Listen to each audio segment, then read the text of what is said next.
யார் பெரியவன் என்ற ஒரு தலைப்பை இன்றைய செய்திக்கு நம்ம கொடுக்கலாம். இப்ப இயேசு கிறிஸ்து அவர் சிலுவையை சந்திக்க ஆயத்தமாகிக் கொண்டிருக்கிறார். He is ready to face the cross. ஆனா சீஷர்கள் இந்த இயேசு கிறிஸ்து என்ன மனநிலையில் இருக்கிறாரு, அவர் எவ்வளவு வியாகுலத்துக்குள்ளார போயிட்டு இருக்காரு, அவருடைய பாடுகள் என்ன, இது எதையுமே புரிந்து கொள்ளாம இவர்கள் தங்களுக்கு எது ஆதாயம், இயேசு கிறிஸ்து சிலுவையில் அறையப்பட போகிறார். ஆனா இவங்க என்ன நினைச்சிட்டு இருக்காங்க அப்படின்னா, இயேசு கிறிஸ்து இந்த பூமியில ஒரு ராஜ்யத்தை என்ன பண்ணுவாரு, ஸ்தாபிப்பாரு. அதுல நான் பிரதம மந்திரியா இருக்க போறேன்னா, யார் உள்துறை அமைச்சரா இருக்க போறாங்க, ஒருவேளை பினான்ஸ் மினிஸ்டர் யாருங்கிற கேள்விக்கு இடம் இல்லாம இருக்கும். ஏன்னா யூதாஸ் தான் பணப்பையை வைத்திருக்கிறதுனால அந்த டிபார்ட்மெண்ட்ல யாருமே என்ன பண்ணிருக்க மாட்டாங்க. அப்படி ஒருவரோடு ஒருவர் யார் பெரியவர் என்பதை குறித்து இவங்க சண்டை போடுறதை நம்ம பார்க்கிறோம். இவர்கள் வாக்குவாதம் பண்ணுகிறதை கேட்டு இயேசு கிறிஸ்து அவர்களுக்கு கூறும் ஆலோசனைகளிலிருந்து 3 கருத்துக்களை உங்களோடு கூட இந்த காலையிலே நான் பகிர்ந்து கொள்கிறேன். யாராவது ஒருவர் 25வது வசனத்தை வாசிக்கலாம். முதலாவது இயேசு கிறிஸ்து என்ன சொல்றாருன்னா, இந்த உலகத்தின் பார்வையிலே அதிகாரம் செலுத்துகிறவர்கள் பெரியவர்கள் என்று எண்ணப்படுகிறார்கள். இந்த உலகம் யார பெரியவங்கன்னு சொல்லி பார்க்குது, யார் அதிகாரம் செலுத்துறாங்களோ அவங்களதான் இந்த உலகம் பெரியவர்கள் என்று பார்க்கிறது. இப்ப புறஜாதிகள், அதாவது இயேசு கிறிஸ்துவை அறியாதவர்கள், கடவுளை அறியாதவர்கள், யார் கையில் அதிகாரம் இருக்கு, அவங்க தான் யாருங்க, பெரியவங்க. ஆனால் தேவனுடைய ராஜ்யத்திலே இயேசு கிறிஸ்து சொல்றாரு, மனுஷகுமாரன் ஊழியம் கொள்ளும்படி அல்ல, ஊழியம் செய்யும்படியாக என்ன பண்ணாரு வந்தார். இயேசு கிறிஸ்து இந்த பூமியிலே மனிதனாய் அவதரித்த போது அவர் நம் மீது அதிகாரம் செலுத்தும்படியாக வரவில்லை, நம் மீது அன்பு செலுத்தும்படியாக அவர் வந்தார். He came not to show his authority, he came to show his love. அப்ப தேவனுடைய ராஜ்யத்திலே யார் பெரியவர்கள் என்று ஒரு கேள்வியை நாம் எழுப்போம் என்றால், இந்த உலகம் யாருக்கு பிறர் மீது அதிகாரம் செலுத்தும் திறன் இருக்கிறதோ அவர்களை பெரியவர்கள் என்று சொல்கிறது. ஆனால் தேவனுடைய ராஜ்யத்திலே ஒருவன் பிறர் மீது அக்கறை உள்ளவனாக, அன்புள்ளவனாக, கரிசனை உள்ளவனாக நடந்து கொள்வானே என்றால் அவனை பெரியவன் என்று தேவனுடைய ராஜ்யம் அழைக்கிறது. வாட் a contrast, எவ்வளவு பெரிய வித்தியாசம் நம்ம இதுல பார்க்கிறோம். இயேசு கிறிஸ்துவனுடைய மனநிலைக்கும் சீஷர்களுடைய மனநிலைக்கும் இருக்கின்ற மிகப்பெரிய ஒரு வேறுபாட்டை நாம் இங்கே பார்க்க முடிகிறது. சீஷர்கள் ஏன் நான் பெரியவனா இருக்கணும், நான் பெரியவனா இருந்தா எல்லாரும் நான் சொல்றது என்ன பண்ணுவாங்க, கேட்பாங்க. ஆனா தேவன் சொல்றாரு, நீங்க அன்பு செலுத்த ஆயத்தம் உள்ளவர்களாக இருப்பீர்கள் என்றால் நீங்க என்ன பண்ணலாம், பெரியவர்களாக இருக்கலாம் அப்படின்னு சொல்லி. அப்புறம் அடுத்து அங்க அவர் பயன்படுத்துற ஒரு வார்த்தை என்னன்னு சொல்லி கேட்டீங்கன்னா, அவர்கள் மேல் அதிகாரம் செலுத்துகிறவர்களும் யார் என்று எண்ணப்படுவார்கள் என்று வேதத்துல சொல்லியிருக்காருங்க, உபகாரிகள். உபகாரிகள். இப்ப உபகாரிகள் அப்படிங்கிற ஒரு வார்த்தை, இந்த பதம் நம்ம பார்த்தோம் அப்படின்னா, கிரேக்க மன்னர்கள் இல்லை என்றால் ரோம மன்னர்கள் மக்களுக்கு என்ன பண்ணுவாங்கன்னா, நிறைய சலுகைகளை கொடுப்பாங்க. குறிப்பாக ரோம குடிமக்களுக்கு அவங்க என்ன பண்ணுவாங்க அப்படின்னா, நிறைய சலுகைகளை கொடுப்பாங்க. அப்ப அந்த சலுகைகளை பெற்றுக்கொள்ளும் போது அந்த சலுகைகளை பெற்றுக்கொண்ட மனிதர்கள் என்ன பண்ணுவாங்க அப்படின்னா, அந்த ரோம சக்கரவர்த்திகளையும் ரோம மன்னர்களையும் பார்த்து, யூ ஆர் கிரேட், எங்க ராஜா ரொம்ப பெரியவர். ஏன் எங்க ராஜா ரொம்ப பெரியவர்? ஏன்னா அவர் எங்களுக்கு நிறைய சலுகைகள் என்ன பண்றாரு, கொடுக்கிறாரு. குறிப்பா இப்ப நம்ம தமிழக தேர்தல் வர நேரம், இந்த நாட்கள்ல நீங்க பார்த்தீங்க அப்படின்னா, திடீர்னு 2 வாரத்துக்கு முன்னாடி பெண்களுக்கெல்லாம் ஒரே சந்தோஷம். ஏன் சந்தோஷம்? யாருமே எதிர்பார்க்கல. திடீர்னு காலையில முழிச்சு பார்த்தா அக்கௌண்ட்ல எவ்வளவு வந்திருக்குங்க? 5000 ரூபாய் என்ன பண்ணிருக்கு வந்திருக்கு. உடனே எதிர்கட்சி தலைவர் என்ன சொல்லியிருக்காரு? நாங்க தேர்தலில் வந்துட்டோம்னா உங்களுக்கு நாங்க எவ்வளவு தருவோம்? 10,000 ரூபாய். நாங்க 5,000 ரூபாய் நாங்க 2 மடங்கு என்ன பண்ணுவோம் தருவோம். இப்போ ஒரே போட்டி. பெண்களுக்கு 1000 ரூபாய் கொடுப்பாங்களா, 2000 ரூபாய் கொடுப்பாங்களா, 3000 ரூபாய் கொடுப்பாங்களா? அப்ப இதெல்லாம் பெற்றுக்கொண்ட உடனே ஒரு கூட்ட மக்கள் என்ன சொல்லுவாங்க? Stalin is great. ஸ்டாலின் தான் என்னதுங்க பெரியார், சிறந்த முதல்வர். இன்னொரு கூட்ட மக்கள் என்ன சொல்லுவாங்க? இல்ல இல்ல, என்னதான் இருந்தாலும் எடப்பாடி பழனிசாமி மாதிரி என்ன பண்ணாதுங்க வராது. வேற ஒரு சிலவங்க சொல்லுவாங்க இல்ல இல்ல மோடி தான் கிரேட். பிஜேபிக்கு மட்டும் தமிழ்நாட்டில் ஒரு சான்ஸ் கொடுத்துட்டா தமிழ்நாட்டு மக்களுடைய எல்லா தேவைகளையும் அவங்க என்ன பண்ணிடுவாங்க, சந்திச்சிருவாங்க. இப்ப நம்ம என்ன பண்றோம்? ஸ்டாலின் பெரியவர், பழனிசாமி பெரியவர், இல்லைன்னா மோடி பெரியவர். கொஞ்சம் பசங்க இருக்காங்க, அவனு சொல்றாங்க இல்ல இல்ல விஜய் தான், விஜய் வந்தா தான் இவங்களுக்கு ஓட்டே போடுறதுக்கு உரிமை இருக்கு. வாக்காளர் அட்டையே இருக்காது. ஆனா யார் பெரியவருங்க?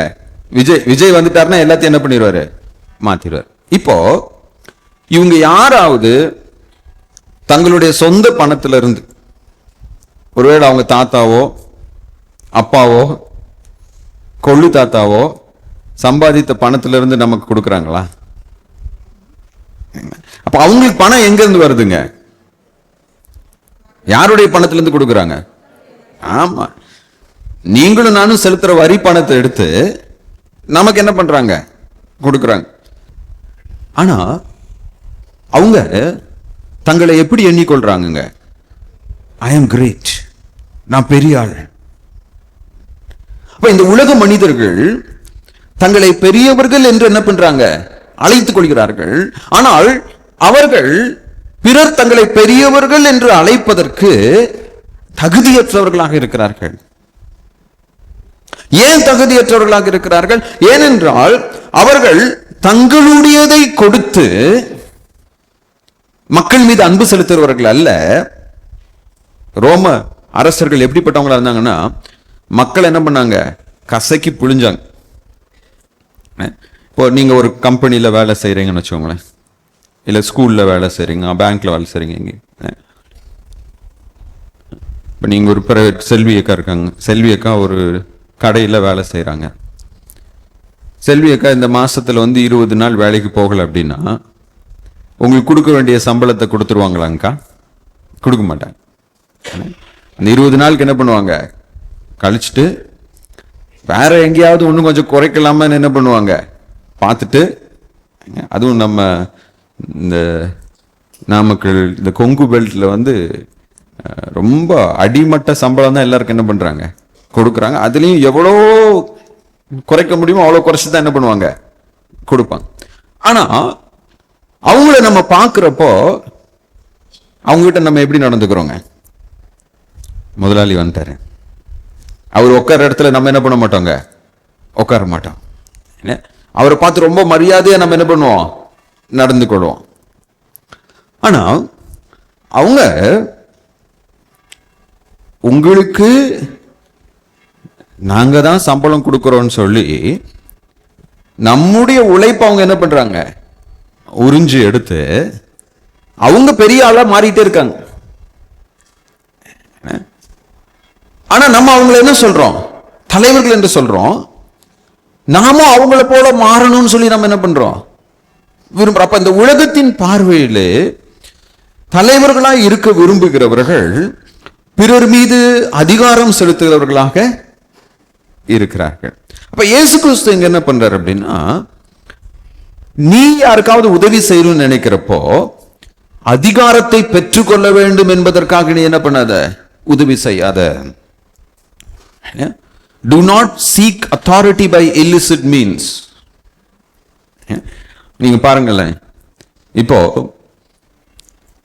ஏற்கனவே ஜனவரி மாசத்துல இருந்தே நிறைய எம்எல்ஏ எம்பிலாம் ரொம்ப ஆக்டிவ் ஆயிட்டாங்க. 4 வருஷமா அவங்க எங்க இருந்தாங்க, என்ன பண்ணாங்கன்னு நமக்கு என்ன பண்ணாதுங்க, தெரியாது. ஒரு சிலர் உண்மையாக தங்களுடைய கடமையை அவங்களுடைய சட்டமன்ற தொகுதியில் உண்மையா உழைத்த எம்எல்ஏ எம்பிஸ் என்ன பண்றாங்க இருக்கிறாங்க. பெரும்பாலானவங்க இந்த ஜனவரி மாசத்துல இருந்து ஏப்ரல் வரைக்கும் என்ன பண்ணுவாங்க, ரொம்ப ஆக்டிவா இருப்பாங்க. நிறைய தான தர்மம் பண்ணுவாங்க, நிறைய உதவிகள் பண்ணுவாங்க. ஏன் ரொம்ப ஆக்டிவா இருக்கிறாங்க? ஏன்னா மக்களுடைய ஓட்டு அவங்களுக்கு என்னதுங்க அவசியம். அவங்க எதுக்காக இப்படி செய்யறாங்க அப்படின்னா, எப்படியாவது அந்த அதிகாரத்துக்கு என்ன பண்ணணும், வரணும். அந்த அதிகாரத்துக்கு நான் வந்துட்டேன்னா நான் யாருங்க, நான் பெரியார், ஐ அம் கிரேட். விசுவாசிகளாகிய நீங்கள் ஒருவேளை பிறர் உங்களுக்கு சேவை செய்ய வேண்டும் என்ற எண்ணத்தோடு அவர்களுக்கு உதவிகளை என்ன பண்ணக்கூடாது, செய்யக்கூடாது. இவங்களுக்கு நான் இதெல்லாம் செஞ்சா அவங்க எனக்கு என்ன பண்ணுவாங்க, வேலை செய்வாங்க. இவங்களுக்கு இதெல்லாம் செஞ்சா அவங்க எனக்கு உதவிகரமா என்ன பண்ணுவாங்க, இருப்பாங்க. அப்போ நான் என்னுடைய அதிகாரத்தை நிலைநாட்ட வேண்டும் என்பதற்காக பிறருக்கு நான் என்ன பண்ணக்கூடாதுங்க, உதவி செய்யக்கூடாது. அப்ப இந்த உலக மனிதர்கள் யாரை பெரியவன் என்று நினைக்கிறாங்க, யார் அதிகாரம் செலுத்துறாங்களோ அவங்க தான் என்னதுங்க பெரியவங்க என்று நினைக்கிறார்கள். அடுத்து 26ஆம் வசனத்துல யாராவது ஒரு வாசிக்கலாம். 26வது வசனம் பாருங்க. உங்களுக்குள்ளே இயேசு கிறிஸ்து என்ன சொல்றாரு அப்படின்னா, உங்களுக்குள்ளே அப்படி என்ன பண்ணக்கூடாதுங்க, இருக்கக்கூடாது. ஏன்னா கடவுளுடைய பிள்ளைகள் கிறிஸ்துவை போல பிறருக்கு சேவை செய்ய வேண்டும். God's children need to serve others like Christ. இப்ப மனிதர்களுடைய பார்வையில யாருங்க பெரியவருங்க, மனிதர்களுடைய பார்வையில யாருக்கு அதிகாரம் இருக்குதோ அவர் தாங்க பெரியவர். இப்ப மனிதர்களுடைய பார்வையில யார் பெரியவர், மோடி பெரியவர். யார் பெரியவருங்க, அமித்ஷா பெரியவர். யார் பெரியவர், ஸ்டாலின் பெரியவர். இல்லைன்னா ரவி, ரவி அவர்கள் என்னதுங்க பெரியவர். ஆனா தேவனுடைய பார்வையில யார் பெரியவர்களாக இருக்கிறார்கள்? அவர் சொல்றாரு, நீங்க அப்படி என்ன பண்ணக்கூடாது, இருக்கவே கூடாது. அப்ப இயேசு கிறிஸ்து என்ன சொல்றாரு, விசுவாசிகளாகிய நாம், தேவனுடைய பிள்ளைகளாகிய நாம் இந்த உலக மனிதர்களை போல நம்ம சிந்திப்பவர்களாக இருக்கக்கூடாது என்று அவர் சொல்றார். அப்ப உங்களில் பெரியவன் எப்படிப்பட்டவனா இருக்கணுங்களா, சிறியவனை போல. சிறியவனை போலன்னா என்ன அர்த்தங்க, வாட் டஸ் இட் மீன்? தாழ்மையாக. யூத கலாச்சாரத்துல வயதானவர்களுக்கு நிறைய மதிப்பு கொடுப்பாங்க. அப்போ ஒரு வீட்டில் ஒரு ஃபங்க்ஷன் நடக்குது, இல்லை அப்படின்னா ஒரு பொதுவான ஒரு கூடுகை இருக்கு, இல்லை ஒரு குடும்பத்திலே சரி, இருக்கிறதுல யாருமே செய்ய விரும்பாத வேலையை யாருக்கு கொடுப்பாங்கன்னா சிறியவர்களுக்கு கொடுப்பாங்க. சில சமயம் எங்க வீட்டில் நான் ஜோஸ்லின் சொல்வேன், ஏமா ஒரு கப் தண்ணி கொடுமா அப்படின்னு. ஜோஸ்லின் உடனே ஏமி கிட்ட சொல்லுவா, அப்பாவுக்கு ஒரு கப் தண்ணி வேணுமா. ஏமி உடனே அட்சன் அப்பாவுக்கு ஒரு கப் தண்ணி எடுத்துட்டு வரையா. அப்போ அந்த வேலையை நம்ம யாருக்கு கொடுக்குறோங்க, சிறியவர்களுக்கு. இப்போ இந்த சமுதாயத்தில் சாக்கடை கிளீன் பண்ற வேலையை யார் செய்யறாங்க? டாக்டரா, என்ஜினியரா, டீச்சரா, யாருங்க செய்யறா? துப்புரவு தொழிலாளர்கள், தூய்மை பணியாளர்கள். இப்போ ஒரு இடத்துல ஒரு டாக்டர் இருக்காரு, ஒரு இன்ஜினியர் இருக்காரு, ஒரு எம்எல்ஏ இருக்கிறாரு, ஒரு துப்புரவு தொழிலாளி இருக்கிறாரு. இவங்கள யாரை நம்ம மதிப்போங்க? இப்ப அங்க ஒரு குப்பை கிடக்குதுன்னு வச்சுக்கோங்களேன், நம்மளே இருக்கோம், நம்ம எல்லாம் வெளியில என்ன பண்றோங்க, டீ குடிச்சிட்டு கிளாஸ் எல்லாம் தூக்கி போட்டுறோம். நீங்க யாராவது, பாஸ்டர் நிறைய கிளாஸ் எல்லாம் கீழே கிடக்குது, அந்த கிளாஸ் எல்லாம் பொறுக்கி கொஞ்சம் குப்பையில போடுங்கன்னு என்கிட்ட சொல்லுவீங்களா? யார்கிட்ட சொல்லுவீங்க? டேய் சண்டே ஸ்கூல் பசங்களா, இங்க எல்லாம் குப்பையா கிடக்குது, அங்க என்ன கிரிக்கெட் விளையாண்டுருந்தீங்க, வந்து குப்பையெல்லாம் பொறுக்கி என்ன பண்ண. அப்ப இயேசு கிறிஸ்து இந்த சிறியவனை போல நீ இரு அப்படின்னு அவர் சொல்றப்ப என்ன சொல்றாருன்னா, யாரும் செய்ய விரும்பாத இழிவான காரியங்களையும் கடவுளுக்காக செய்ய ஆயத்தமாயிருங்கள்.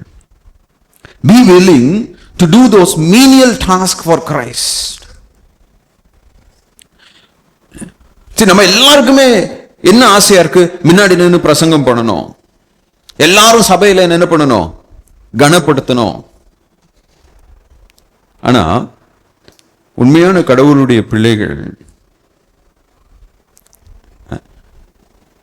சபையை கூட்டுவதில்லை, சபையை தூய்மை செய்வதில்லை, சபையின் கழிவறைகளை சுத்தம் செய்வதில்லை. சபை முடிந்ததுக்கு அப்புறம் இல்லையா, எல்லாருக்கும் சாப்பாடு சாப்பிடணும்னு ரொம்ப என்ன இருக்குங்க, ஆசையா இருக்கு. ஆனா சாப்பிட்டதுக்கு அப்புறம் அந்த பாத்திரத்தை கழுவுறதுக்கு யாருக்குமே என்ன கிடையாதுங்க, விருப்பம் கிடையாது. ஆனா தேவனுடைய பிள்ளைகள் பந்தி போட்ட உடனே முதல் பெஞ்சில் உட்காந்து சாப்பிடணும்னு சொல்லி என்ன பண்ண மாட்டாங்க, அதிக விரும்ப மாட்டாங்க.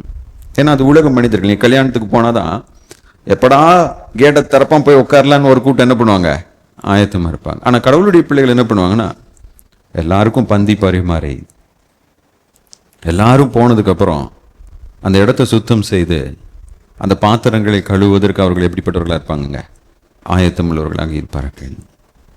அப்ப தேவனுடைய ராஜ்யம் என்று சொல்லும் போது இது சர்ச்சில் மட்டும் இல்லைங்க, வீட்டிலையும் நம்முடைய வீடுகளிலும் கூட. இன்னைக்கு நிறைய கணவன்மார் சமைப்பதையோ பாத்திரம் கழுவுவதையோ வீட்டை சுத்தம் செய்வதையோ இல்லை, இப்போ சிறு பிள்ளைகள் இருக்கிறாங்க அப்படின்னா அந்த சிறு பிள்ளைகளுக்கு டயப்பர் இல்லைங்களா, அவங்க அசுத்தம் பண்ணிட்டாங்கன்னா அதை சுத்தம் பண்ணுவதையோ யாருடைய வேலையா நம்ம நினைக்கிறோங்க? யாருடைய வேலையை நினைக்கிறோம்? பெண்களுடைய வேலையா நினைக்கிறோம். ஆனா கடவுளுடைய பிள்ளைகள் எப்படிப்பட்டவங்களா இருப்பாங்க? They will be willing to do that. இப்ப இயேசு கிறிஸ்து பெரியவன் சிறியவனை போலவும், அடுத்து தலைவன் யாரை போலவும் சொல்றாருங்க, பணிவிடைக்காரனை போலவும். இப்ப இந்த பணிவிடைக்காரனை போலவும் அப்படிங்கிற வார்த்தை ரொம்ப முக்கியமான ஒரு வார்த்தை. குறிப்பா டீக்கன்ஸ் எல்லாம் இருக்கிறீங்களா, டீக்கன்ஸ்லாம் இருந்தீங்கன்னா உங்களுக்கு ரொம்ப ரொம்ப முக்கியமான ஒரு வார்த்தை. தலைவன் பணிவிடைக்காரனை போலவும். இப்ப இந்த பணிவிடைக்காரன் என்ற பதத்துக்கு கிரேக்க மொழியில கொடுத்திருக்கிற வார்த்தை என்னன்னு சொல்லி கேட்டீங்கன்னா டயக்கனோஸ், டீக்கன், டீக்கன்கிற. சரி, நம்ம தமிழ் பாப்டிஸ்ட் சபைகள்ல நிறைய சபைகள்ல என்ன பிரச்சனையா இருக்குன்னா, நிறைய சபைகள்ல டீக்கன் கமிட்டி மெம்பர்ஸ் என்ன சொல்றாங்க, நாங்க வச்சதான் சட்டம், கமிட்டி டிசைட் பண்ணிருச்சுப்பா, யாருமே என்ன பண்ணக்கூடாதுங்க, எதுவுமே கேட்கக்கூடாது. இப்ப இந்த பணிவிடைக்காரன் என்று சொல்லும் போது கிரேக்க மொழியில இந்த பணிவிடைக்காரன் என்ற வார்த்தையினுடைய அர்த்தம் என்னவென்றால் பந்தி பரிமாறுபவன். இல்லை என்றால் நம்ம ஆங்கிலத்தில் நம்ம வெயிட்டர், வெயிட்டர் என்ற வார்த்தையை பயன்படுத்தும். யாருங்க வெயிட்டர்? நம்ம ஹோட்டல்ல போனோம் அப்படின்னா நம்ம சாப்பிட்றப்போ ஒருத்தர் ஒருவர் ஐயா என்ன சாப்பிட்றீங்க, அப்புறம் நம்ம சாப்பிட்டுட்டு இருக்கிறப்ப அந்த டேபிள் பக்கத்தில் நின்று என்ன பண்ணுவாருங்க, அவர் பார்த்துக்கிட்டே இருப்பார். எதுக்காக அவர் டேபிள் பக்கத்தில் நின்று பார்த்துட்டே இருக்காரு? நம்ம இலையில சாப்பாடு காலி ஆனவுடனே உடனே அடுத்து என்ன எடுத்துட்டு வரணும், இட்லிக்கு சாம்பார் பத்தலைங்களா, சட்னி பத்தலைங்களா, அடுத்து என்ன கொண்டு வரணும், அடுத்து என்ன கொண்டு வரணும் இல்லைங்களா. அப்போ பணிவிடைக்காரன் என்று சொல்லும் போது தேவனுடைய பிள்ளைகள் சபை கூடி வரும்போதும் சரி, இல்ல அந்த சமுதாயத்தில் இருக்கிற மனிதர்களை பார்க்கும் போதும் சரி, யாருக்கு என்ன தேவையோ அந்த தேவையிலே அவர்களுக்கு சேவை செய்கிறவர்களாக இருப்பார்கள். They will delight in serving people. ஏன்னா முதல்ல சபையிலே டீக்கன்மார்கள், உதவிமார்கள் எப்போ அப்பாயிண்ட் பண்ணப்படுறாங்க, எப்போ அப்பாயிண்ட் பண்ணப்படுறாங்க? முதல்ல டீக்கன்ஸ் எப்போ அப்பாயிண்ட் பண்றாங்க? அப்போஸ்தலர் நடவடிக்கைகள் இல்லையா, 6ஆம் அதிகாரம். என்ன நடக்குதாங்க? ஆமா, என்ன பிரச்சனை? விதவைங்களுக்கு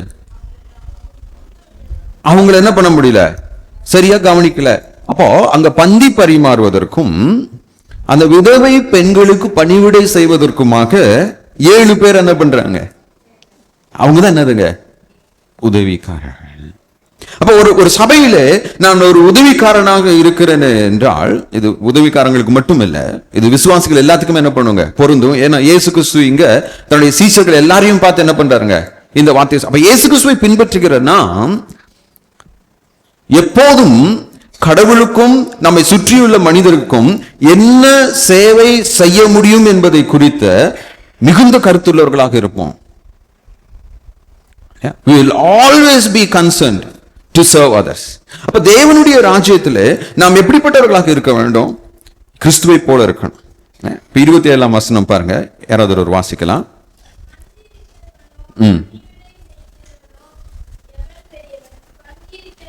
இப்ப இயேசு கிறிஸ்து ஒரு கேள்வி கேட்கிறார். நீங்க ஒரு விருந்துக்கு போறீங்கப்பா, அந்த விருந்துல உட்கார்ந்து சாப்பிடுறவங்க பெரியவங்களா இல்ல பரிமாறுறவங்க பெரியவங்களா? உட்கார்ந்து சாப்பிடுறவங்க தான் என்னதுங்க? பெரியவங்க. இப்படிதான் உலகம் என்ன பண்ணுதுங்க? நினைக்குது. ஆனால் வாசிக்கலாம். இப்ப அப்படி இருந்தும் நான் உங்கள் நடுவில் இருந்த போது நான் எப்படி இருந்தேன்? பணிவிடைக்காரனை போல இருந்தேன். I was like a deacon. நான் உங்கள் நடுவில் இருந்தபோது ஒரு சிறியவனை போலவும், நான் உங்கள் நடுவில் இருந்தபோது நான் உங்களுக்கு சேவை செய்பவனாகவும் இருந்தேன். இயேசு கிறிஸ்து என்ன சொல்றாரு? இந்த உலகத்தில் இருக்கிறவங்க எல்லாம் எப்படி தலைவனா இருக்கணும், எப்படி பெரியவனா இருக்கணும் விரும்பினாங்களோ, நான் அப்படி என்ன பண்ணல? இல்ல. I was the opposite. அவர் என்ன பண்ணாரு? யோவான் 13ஆம் அதிகாரத்துல அதை நம்ம வாசிக்கிறோம்.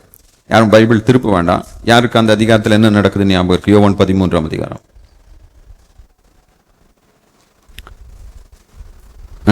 சண்டே ஸ்கூல் பிள்ளைங்களுக்கு ஞாபகம் இருக்கா? யோவான் 13ஆம் அதிகாரம். இயேசு கிறிஸ்து ஒரு விருந்து என்ன பண்றாருங்க? ஆயத்தம் செய்கிறார். He is arranging a feast. இப்ப அந்த விருந்துக்கு போன உடனே யூதர்கள் வழக்கப்படி கை கால் கழுவுறதுக்கு என்ன பண்ணுவாங்க? தண்ணீர் வைப்பாங்க. அங்க என்ன கிடையாதுங்க? தண்ணீர் வைக்கப்படவில்லை. யூதர்களுடைய வழக்கப்படி அவங்க சில நேரங்கள் என்ன பண்ணுவாங்க அப்படின்னா, அடிமைகளை வர விருந்தாளிகளுடைய பாதங்களை கழுவும்படியாக என்ன பண்ணுவாங்க? வைத்திருப்பாங்க. இப்ப இயேசு கிறிஸ்து வந்துட்டாரு. 2 சீஷர்கள் இந்த விருந்து ஆயத்தம் பண்ணவங்க தண்ணீர் என்ன பண்ண கிடையாதுங்க? வைக்க கிடையாது. அங்க அவர்களுடைய பாதங்களை கழுவுவதற்கு யாரும் என்னதுங்க? கிடையாது. இப்ப இயேசு கிறிஸ்து உடனடியாக என்ன செய்தார்? இல்ல, அவர் சட்டையை எடுத்து அறையில கட்டிக்கொண்டு, இடுப்புல கட்டிக்கொண்டு உட்கார்ந்து ஒவ்வொருவருடைய பாதங்களையும் அவர் என்ன பண்றாருங்க? கழுவுறார். He was washing the feet. இப்ப இயேசு கிறிஸ்து சொன்னாரு, நீங்க எல்லாம் பந்தியில உட்கார்ந்து இருந்தீங்க, ஆனா நானும் உங்களுடைய பாதங்களை என்ன பண்ணேன்? கழுவி கொண்டிருந்தேன். அப்ப நீங்க என்னை பார்த்து என்னை போல நீங்க என்ன பண்ணணும்? மாற வேண்டும். பிலிப்பியர் 2ஆம் அதிகாரம் 5 to 8 வசனங்கள்ல இயேசு கிறிஸ்துவின் தாழ்மையை குறித்து பவுல் எழுதும்போது என்ன சொல்றாரு அப்படின்னா, அவர் சிலுவையின் மரண பரியந்தம் தன்னை என்ன பண்ணாருங்க? தாழ்த்தினார். இப்ப அவர் யாருக்காக சிலுவையில் மரித்தார்? For whom did Christ die? இயேசு கிறிஸ்து தனக்கு விரோதமாக பாவம் செய்து தனக்கு துரோகம் செய்த மனிதர்களுக்காக அவர் என்ன பண்றாருங்க? சிலுவையில் மரிக்கிறார். அப்போ உங்களில் யாராவது பெரியவனாக இருக்க வேண்டுமே என்றால் உங்கள் சத்துருக்களுக்கு சேவை செய்யுங்கள்.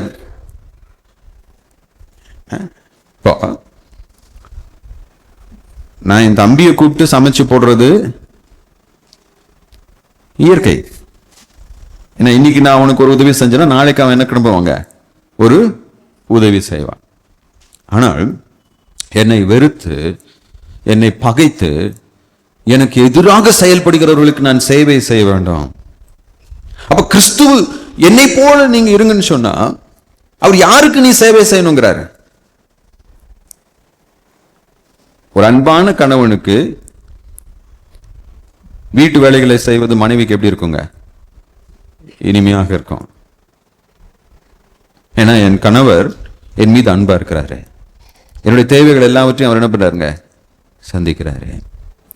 ஆனால் ஒரு மோசமான கணவனுக்கு கடவுளுடைய வார்த்தையை நம்பி அந்த கணவனுடைய தலைமையை ஏற்றுக்கொண்டு அந்த கணவனுக்கு அடங்கி அந்த கணவனுக்கு சேவை செய்வது என்பது கிறிஸ்துவின் மனப்பான்மை. அது யாருக்கு வருங்க? யார் கிறிஸ்துவை பின்பற்றுகிறார்களோ அவர்களால மட்டும்தான் அதை என்ன பண்ண முடியுங்க, செய்ய முடியும். அந்த அந்த கிறிஸ்துவின் சேவை எப்படிப்பட்டதுங்க? அந்த கிறிஸ்து தன்னையே ஜீவ பலியாக என்ன பண்றாருங்க, ஒப்பு கொடுக்கிறார். He gave him completely. அவர் அதிகாரம் செலுத்த வேண்டும் என்று அவர் சிலுவையில தொங்குறப்ப கேட்கிறாங்க, நீ ஜீவனுள்ள தேவனுடைய குமாரனா இருந்தால் இப்ப நீ இறங்கி வா. அவர் நினைச்சிருந்தா இறங்கி வந்திருக்க முடியுங்களா? இறங்கி வந்திருக்கும். இந்த பேதுரு மல்கூஸ் என்றவனுடைய காதை வெட்டின உடனே இயேசு கிறிஸ்து என்ன சொல்றார், நான் இப்ப நினைத்தா எண்ணிலடங்காத தூதர்கள் எனக்காக யுத்தம் செய்ய என்ன பண்றாங்க, ஆயத்தமா இருக்கிறாங்க.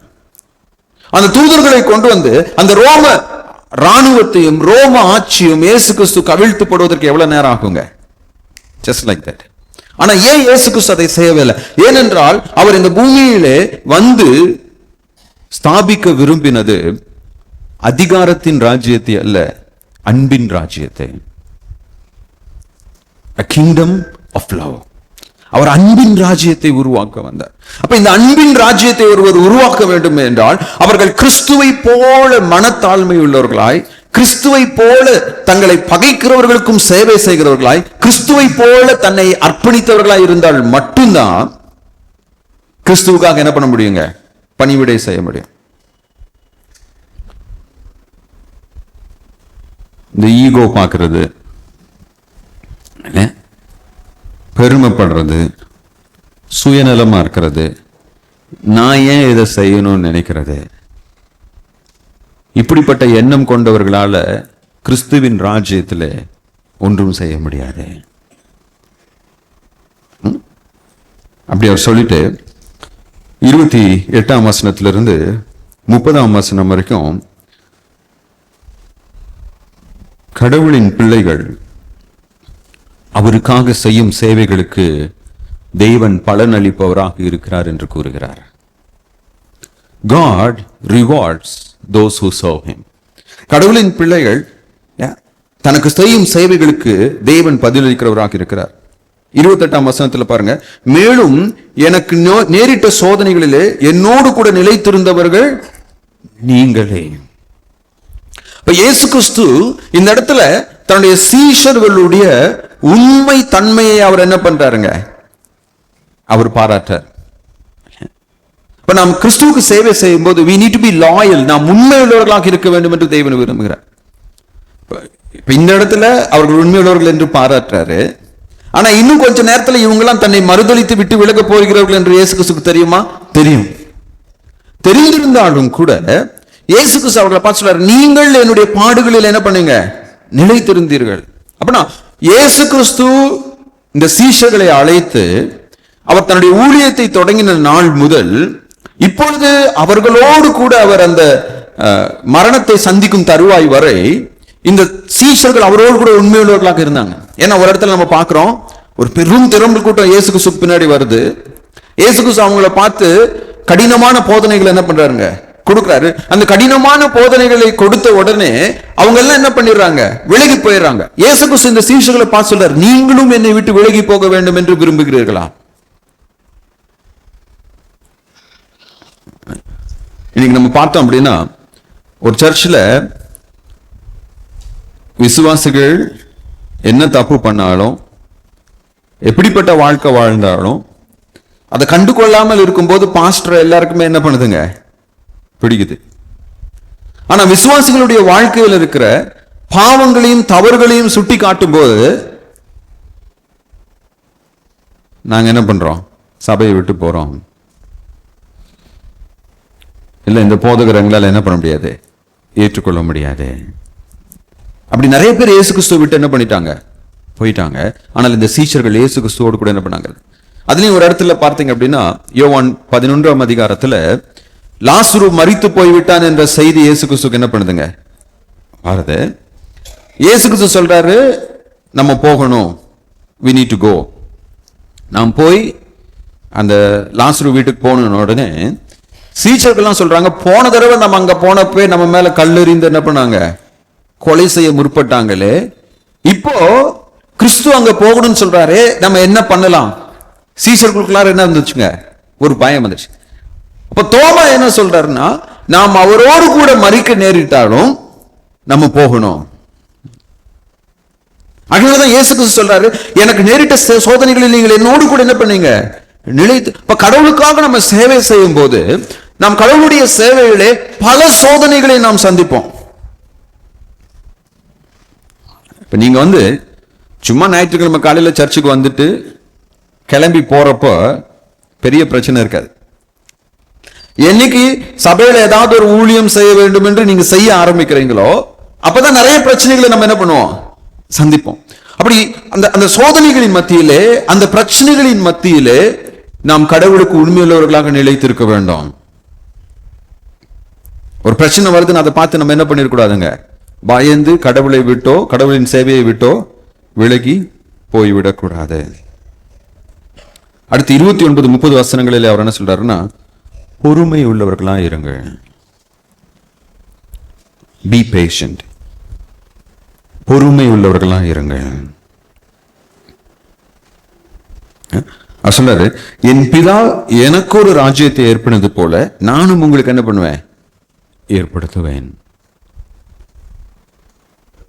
எப்படி என் பிதா எனக்கு உண்மை உள்ளவராக இருக்கிறாரோ அதே போல நான் உங்களுக்கு எப்படி இருப்பேன், உண்மை உள்ளவர். நீங்க எனக்கு ஆற்றும் பணியிலே, எனக்கு செய்யும் சேவையிலே நீங்கள் பொறுமை உள்ளவர்களாய் உண்மையுள்ளவர்களாய் இருக்கும் போது I will accept you into my kingdom. சொல்றாரு, நீங்கள் என் ராஜ்யத்திலே என் பந்தியில் என்ன பண்ணுவீங்க, போஜன பானம் பண்ணி. இயேசு கிறிஸ்து என்ன சொல்றாருன்னா, அவர் ராஜாதி ராஜாவாய் மீண்டும் இந்த உலகத்திற்கு வரும்போது, அந்த தேவனுடைய நித்திய ராஜ்யம் ஸ்தாபிக்கப்படும் போது இயேசு கிறிஸ்துவின் சீடர்களை பார்த்து அவர் சொல்றாரு, நீங்கள் என்னோடு கூட பந்தி இருப்பீர்கள்.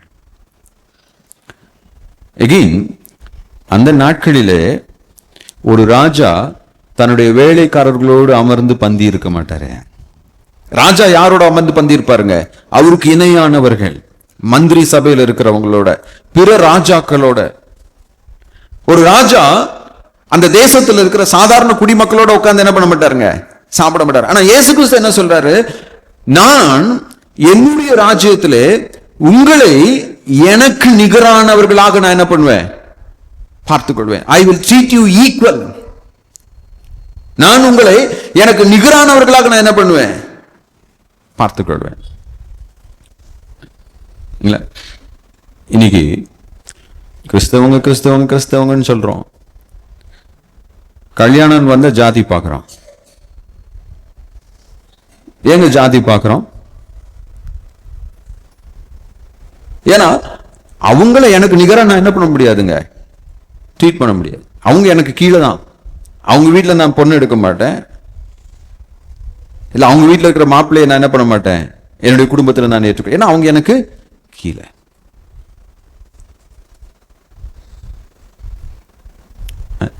ஆனா இயேசு கிறிஸ்து என்ன சொல்றாரு, இந்த உலகத்தில் இருக்கிற எஜமான்கள் ராஜாக்கள் என்ன பண்ணுவாங்க, அவங்க உட்கார்ந்து அவங்க ஒரு கப்புல டீ குடிப்பாங்க, அவங்க ஒரு தட்டுல என்ன பண்ணுவாங்க, சாப்பிடுவாங்க. ஆனா உங்களுக்கு வேற கப், உங்களுக்கு வேற தட்டு. அவங்க டேபிள் உட்கார்ந்தாங்கன்னா நீங்க என்ன பண்ணணும், கீழே தான் உட்காரணும்.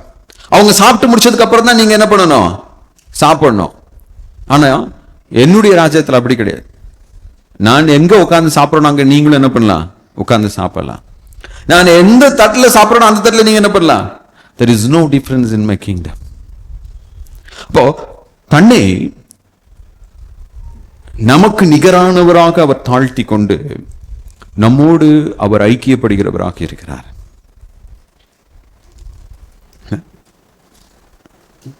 அதை சொல்லிட்டு அடுத்து அந்த வசனத்துல அவர் கூறுகிறது, இஸ்ரவேலின் 12 கோத்திரங்களையும் நியாயம் தீர்க்கிறவர்களாய் சிங்காசனத்தின் மீது உட்கார்வீர்கள். You will be rulers.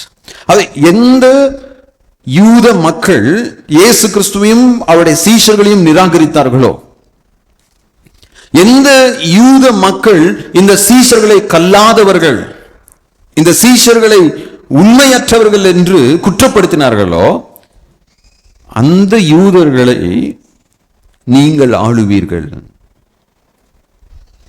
நீங்க எனக்கு சேவை செய்யும் போது யார் உங்களை புறக்கணித்தார்களோ, யார் உங்களை இழிவாக நடத்தினார்களோ, அவர்களுக்கு முன்பாக நான் உங்களை என்ன பண்ணுவேன்? உயர்த்துவேன்.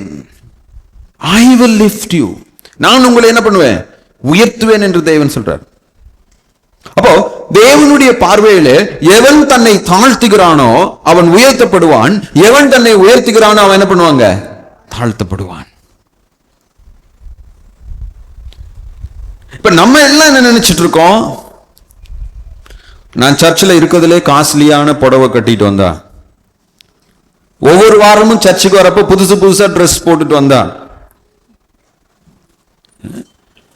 புது புது நகைகளை போட்டு வந்தா, இல்லை என்றால் ஆண்கள் சர்ச்சிலே காஸ்ட்லியான போன் என்கிட்ட இருந்தா, சர்ச்சிலே காஸ்ட்லியான பைக் என்கிட்ட இருந்தா, சர்ச்சிலே காஸ்ட்லியான கார் என்கிட்ட இருந்தா, சர்ச்சிலே பெரிய வீடு என்கிட்ட இருந்தா, நான் யாருங்க? பெரியவன். அப்போ இந்த பெரியவன் என்ற ஸ்தானத்தை அடைவதற்காக நம்ம என்ன பண்றோம்? மிகவும் சுயநலம் உள்ளவர்களாய், நம்மை சுற்றியுள்ள மனிதர்களுடைய தேவைகளை குறித்து அக்கறையற்றவர்களாய், நம்மை சுற்றியுள்ள மனிதர்களுக்கு சேவை செய்ய மனமற்றவர்களாய், என்னுடையது எனக்கு நான், இதுக்காக என்ன பண்றோம்? Bike loan, car loan, home loan, எதுக்காக இதெல்லாம் வாங்குறோம்? கிறிஸ்துமஸ் அன்னைக்கு எப்படியாவது கடன் வாங்கியாவது என்ன பண்ணணும்? புது ட்ரெஸ் போட்டு வந்துடணும் குடும்பமா. எதுக்காக அதை நம்ம செய்யறோம்? ஏன்னா எல்லாரும் என்ன பண்ணணும்? மதிக்க வேண்டாம். எல்லாருடைய பார்வையிலும் நான் எப்படி இருக்கணுங்க? உயர்வாக இருக்க வேண்டும். ஆனா தேவன் அதை பார்க்கும்போது அதிலே மனம் மகிழ்வதில்லை.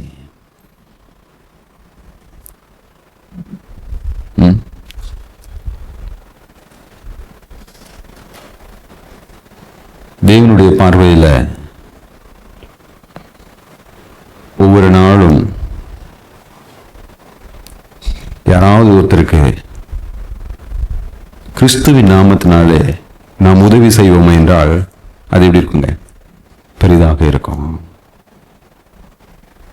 இன்னைக்கு நம்முடைய திருச்சபைகளிலும் சரி, கிறிஸ்தவ சமுதாயத்திலும் சரி, இப்படி தங்களை உயர்த்தி கொண்டு எல்லோரும் தங்களை மதிக்க வேண்டும் என்று, பெரியவர்களாக வேண்டும் என்ற விருப்பம் உள்ளவர்கள் நிறைய பேர் இருக்கிறாங்க.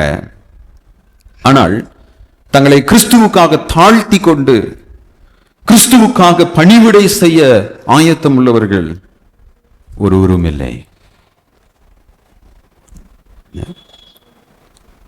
இன்னைக்கு ஊழியக்காரர்களை நீங்க பார்த்தீங்க அப்படின்னா தங்களை தாழ்த்த மனமற்றவர்களாக இருக்கிறாங்க. ஒரு சில பாஸ்டர்ஸ் ரிட்ரீட்டுக்கெல்லாம் போறப்போ எல்லா பாஸ்டர்ஸும் ஒரு இடத்துல தங்கியிருப்பாங்க. ஆனா அங்க பேச வர அந்த பாஸ்டர் மட்டும் 5 ஸ்டார் ஹோட்டல்ல தான் என்ன பண்ணுவாருங்க? தங்குவார். எல்லாரும் சாப்பிட்ற சாப்பாட்டு அவர் என்ன பண்ண மாட்டாருங்க? சாப்பிட மாட்டார். அவர் ஸ்டார் ஹோட்டல்ல தான் என்ன பண்ணுவாருங்க? சாப்பிடுவார். ஆனால் இயேசு கிறிஸ்து அப்படி இல்லைங்க. கிறிஸ்துவை உடையவர்கள் அப்படி இல்லை. கிறிஸ்துவை உடையவர்கள் எப்படி இருக்கிறாங்க? எல்லாரும் தங்குற இடத்துல அவங்க என்ன பண்ணுவாங்க? எல்லாரும் சாப்பிடுற சாப்பாடு அவங்க என்ன பண்ணுவாங்க? அவர்கள் அதிகாரம் உடையவர்களாக இருக்க மாட்டார்கள். அவர்கள் தேவனுக்காக வைராக்கியம் உடையவர்களாக இருப்பார்கள். அதே போல பிறர் மீது அன்பும் கரிசனையும் அக்கறையும், பிறருக்காக மனஸ்தாபப்படுகிறவர்களாகவும் அவர்கள் இருப்பாங்க. ஆண்டவர் சொல்றாரு, இந்த மாதிரி உன்னை நீ தாழ்த்தும் போது, நீ என் நிமித்தமாக உன்னை தாழ்த்தினதற்காக உன்னை யாரெல்லாம் குறைத்து மதிப்பிட்டார்களோ, யாரெல்லாம் உன்னை அசட்டையாக பார்த்தார்களோ, அவர்களுக்கு முன்பாக உன்னை நான் என்ன பண்ணுவேன்? தூக்கி நிறுத்துவேன். அதனாலதான் தாவீது சங்கீதத்தில் பாடினா, நானோ ஒரு புழு, நானோ ஒரு புழு. இப்ப தாவீத அவனுடைய பெற்றோரும் அந்த சமுதாயத்தினரும் ஒரு புழுவை போல பார்த்தாங்க. கோலியாத் தாவீதை பார்த்து என்ன சொன்னாங்க? நான் என்னடா நாயா, நீ கல் எடுத்துட்டு வைக்கிறேன், உன் தலையை வெட்டி இன்னைக்கு நான் என்ன பண்றேன்? இந்த காகங்களுக்கு உன்னை நான் இரையாக கொடுப்பேன். இந்த தாவீது தான் தேவனால் தெரிந்து கொள்ளப்பட்டவன் என்று தெரிந்த உடனே சவுல் ராஜா அவன் என்ன பண்ணாங்க? தாவீதே சொல்றாரு, என் பின்னாடி நீ ஏன் வர? நான் ஒரு நாயை போல, என்னை வேட்டையாடுவதற்கு நீ வரையா? இந்த தாவீதை அவனுடைய மகனாகி அப்சலோமே ஒரு அசட்டையாக எண்ணினான். எங்க அப்பாவை கொண்டுட்டு நான் என்ன பண்ணுவேன்? சிங்காசனத்தில் உட்காருவேன். ஆனால் தாவீது சொல்றாரு, ஆனால் இந்த சூழ்நிலைகள் எல்லாவற்றிலும் நீங்க பாருங்க, தாவீது தன்னை என்ன பண்றாங்க? தாழ்த்துகிறான். தாவீது கோலியாத்திட்ட, டேய் உன்னை நான் முடிச்சிருவேன்னு சொல்லி சொல்ல கிடையாது, நான் யார் தெரியுமான்னு சொல்லி கேட்க கிடையாது. அவன் சொல்றான், நான் நீ நிந்திக்கிற கர்த்தரின் நாமத்தினால வரேன்ப்பா. நீ நினைக்கிற மாதிரி நான் ஒண்ணுமே இல்லாதவன் தான், ஆனா நான் கர்த்தரின் நாமத்தினால என்ன பண்றேன்? வருகிறேன். சவுல் அவனை கொலை செய்ய வாய்ப்பு இருந்த போதும் கூட தாவீது அவன் என்ன பண்ணலீங்க? அவனுக்கு தீங்கு செய்யவில்லை. தன்னுடைய மகனாகிய அப்சலோம ஒரே வார்த்தையில அவனை கொண்டு வாருங்கள் என்றால் அவனை கொண்டுட்டு என்ன பண்ணிருப்பாங்க?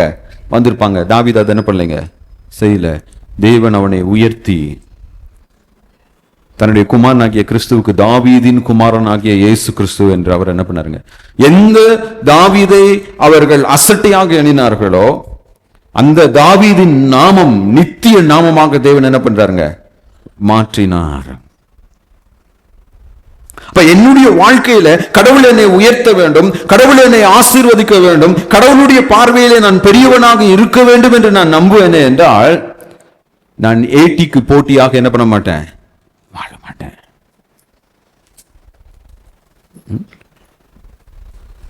உனக்கு மட்டும்தான் வெளியில போய் ஊர் சுத்திட்டு வர தெரியுமா?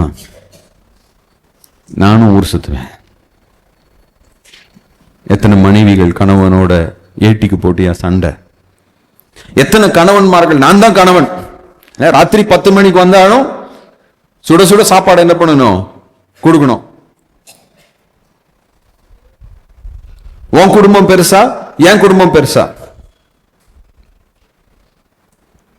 கடவுளுடைய பிள்ளைகள் குடும்பத்திலும் தனிப்பட்ட வாழ்க்கையிலும் திருச்சபை வாழ்க்கையிலும் ஏட்டிக்கு போட்டியா என்ன பண்ண மாட்டாங்க? செயல்பட மாட்டாங்க. கடவுளுடைய பிள்ளைகள் கடவுளுக்காக ஒரு பணி செய்யும் போது அவர்கள் தாழ்த்தப்படுவதை குறித்து அவர்கள் வேதனைப்படுவதில்லை.